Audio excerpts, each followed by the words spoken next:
बाबतच्या वक्तव्यामुळे अडचणीत आलेल्या दिग्विजय सिंग यांनी आज पुन्हा पत्रकार परिषद घेतली। हेमंत करकरे यांच्याशी आपलं संभाषण झालं होतं आणि त्याबाबतचे पुरावे आपण गृहमंत्री आर पाटलांना दिल्याचा दावा दिग्विजय सिंग यांनी केला। तसंच आपल्यावर अविश्वास दाखवणाऱ्यांनी आणि आरोप करणाऱ्यांनी माफी मागावी अशी मागणीही त्यांनी यावेळी केली। संभाषणाचे पुरावे गृहमंत्र्यांना दिल्यानंतरही आर पाटील पुरावे नसल्याचं का म्हणाले याबाबत त्यांनी आश्चर्य व्यक्त केलं। तसंच यावेळी दिग्विजय सिंग यांनी संघ आणि भाजपवरही पुन्हा टीका केली। स्वामी असीमानंद यांनी आयोजित केलेल्या शबरी कुंभ मेळाव्यात संघ आणि भाजपचे महत्वाचे नेते उपस्थित होते, याचं स्पष्टीकरण भाजप आणि संघाने दिलं पाहिजे अशी मागणीही त्यांनी यावेळी केली।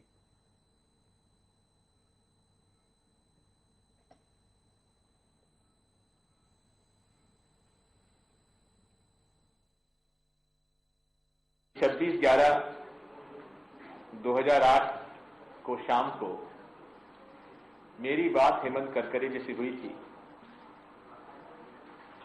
और उन्होंने अपनी पीड़ा व्यक्त की थी कि उनकी ईमानदारी और निष्ठा पर प्रश्न चिन्ह लगाया जा रहा है। उसको राजनीतिक स्वरूप दिया जा रहा है। भारतीय जनता पार्टी के लोग जुडिशियल इंक्वायरी की मांग कर रहे हैं और जिस फोन से मेरी 26/11/2008 को बात हुई है वो एटीएस महाराष्ट्र का लैंडलाइन का ऑफिशियली वेबसाइट पे जो दिया गया नंबर है उससे पे मेरी बात हुई। मुझे और भी दुख हुआ जब महाराष्ट्र के गृह मंत्री जी ने विधानसभा में ये कह दिया कि हमारे पास कोई रिकॉर्ड नहीं है।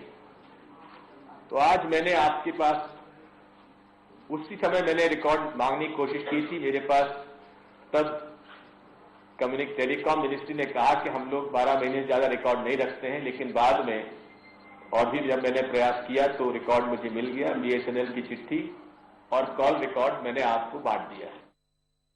जिन जिन लोगों ने मुझे झूठा कहा है, जिन जिन लोगों ने मुझे देशद्रोही कहा है, जिन जिन लोगों ने मेरी ईमानदारी, निष्ठा और मेरी क्रेडिबिलिटी पर प्रश्न चिन्ह लगाया है, वो कम से कम मुझसे माफी तो मांगे। माफी ना मांगे तो कम से कम खेद तो व्यक्त करें। जितनी भी टेररिस्ट एक्टिविटीज है, क्या कारण है कि मालेगांव ब्लास्ट के बाद कोई मेजर ब्लास्ट नहीं हुआ है? मालेगांव ब्लास्ट में जो पकड़े गए लोग हैं, जब से ये लोग पकड़े गए हैं देश में बॉम्ब ब्लास्ट होने कम हो गए। बेकरी, वहां पूना की बेकरी का हुआ ब्लास्ट और एक बनारस में एक घटना हुई है। लेकिन जिस तरह से 2005 और 2007 के बीच में जिस प्रकार की घटनाएं हो रही थी वो नहीं हुई। ज्या पद्धतीने सगळे आरोप केले आणि ज्या पद्धतीने त्यांनी काही गोष्टींवरती मागणी केली दिग्विजय सिंग यांनी, काय नेमकं ते म्हणाले, काय आर पाटला नेमकं पत्र लिहिलं, अधिक बोलूया। आमचा दिल्लीचा करस्पॉन्डंट आशिष दीक्षित आता आपल्यासोबत आहे। आशिष, दिग्विजय सिंगांनी पत्रकार परिषदेमध्ये जे आर पाटलांना पत्र लिहिलं ते पत्र सगळ्या मीडियाच्या प्रतिनिधींना वाटलंय। काय नेमके मुद्दे त्यांनी उपस्थित केलेत आणि खेद पण व्यक्त केला की ही गोष्ट आर पाटलांना माहीत असून त्यांनी विधानसभेमध्ये याचा स्पष्टपणे नकार दिला। काय नेमके मुद्दे उपस्थित केले, ते पत्र तुझ्या हाती आलंय का? नक्कीच राजेंद्र, हे सविस्तर पत्र आपल्याकडे आहे आणि या पत्रामध्ये आर पाटलांना उद्देशून ते म्हणतात की तुमच्याकडे माहिती असताना सुद्धा आपण बिना विधिवत जानकारी म्हणजे कोणतीही माहिती न घेता तुम्ही महाराष्ट्राच्या विधानसभेमध्ये असं म्हटलं की कोणतेही कॉल रेकॉर्ड्स उपलब्ध नाहीयेत हेमंत करकरे आणि दिग्विजय सिंग यांच्यामधले, आणि यासाठी तुम्ही आणि मुंबई पोलिसांनी जी माझी बदनामी केली त्याबद्दल सार्वजनिक पद्धतीने माफी मागावी अशी त्यांनी मागणी केली आहे। जर माफी नाही मागितली तर मानहानीचा दावा ठोकणार का याविषयी मात्र त्यांनी कोणतेही विधान केलेलं नाहीये। अनेक पुरावे त्यांनी सादर केले आहेत। हे भोपाळच्या बीएसएनएलचे पुरावे आहेत, ज्याच्यामधून असं दिसतंय की 26/11/2008 मध्ये संध्याकाळी 5:45 वाजता मुंबई एटीएसचा जो नंबर आहे, महाराष्ट्र एटीएसचा जो मुंबईमधला नंबर आहे, त्या फोनशी साधारणतः 381 सेकंद संभाषण झालं आहे असं या कागदपत्रांवरून सिद्ध होतं राजेंद्र।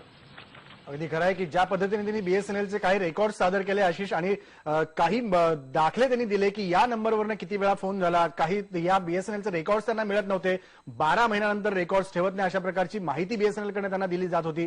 पण नंतर ना काही कुलप्त्या लढवून त्यांनी काही ही माहिती जमा केली असेल, सरकारी दबावानं जमा केली असेल. आज त्यांनी हे रेकॉर्ड समोर ठेवलंय, पण हे रेकॉर्ड समोर ठेवत असतानाच त्यांनी शिवसेना आणि भाजपला देखील लक्ष केलेलं दिसतंय. ज्या पद्धतीने त्यांनी मालेगाव बॉम्ब ब्लास्टचा पत्रकार परिषदेमध्ये उल्लेख केला की मालेगाव बॉम्बस्फोटानंतर अशा प्रकारे कुठेही बॉम्बस्फोट मोठ्या प्रमाणात देशात पुणे आणि वाराणसीचा अपवाद वगळला तर झालेले दिसले नाहीत, असं नेमकं त्यांनी विधान केलं. थेट हल्ला केलाय भाजपवरती. काय त्यांना याच्यातनं सूचित करायचं होतं? संघाला टार्गेट करायचं होतं की अजून कुणाला टार्गेट करायचं होतं? नक्कीच आपण गेले काही दिवस झाले पाहतोय दिग्विजय सिंग हे हळूहळू भाजप आणि RSS वरचा जो दबाव आहे तो वाढवत चालले आहेत. आजच्या पत्रकार परिषदेमध्ये त्यांनी मालेगाव मधल्या स्फोटांचा सरळ संबंध RSSशी आहे अशा पद्धतीचा आरोप केला आहे. त्यांनी असं सुद्धा म्हटलं आहे की ज्यावेळेस मालेगाव बॉम्बस्फोटाशी संबंधित काही लोकांना अटक झाली त्यावेळेस भारतीय जनता पक्षाने त्यांना पाठीशी घालण्याचा प्रयत्न केला. शिवसेनेने तर त्यांचं वकीलपत्र सुद्धा घेऊ केलं. त्यामुळे शिवसेना आणि भाजप हे दहशतवाद्यांना पाठीशी घालतंय असा खळबळजनक आरोप सुद्धा त्यांनी केला आहे. एक धाडसी विधान त्यांनी केलं आहे की मालेगाव स्फोटाशी संबंधित ज्या व्यक्ती आहेत त्यांना, जे आरोपी आहेत त्यांना अटक झाल्यानंतर एकूणच पूर्ण देशामध्ये बॉम्बस्फोटांचं सत्र थांबलं आहे.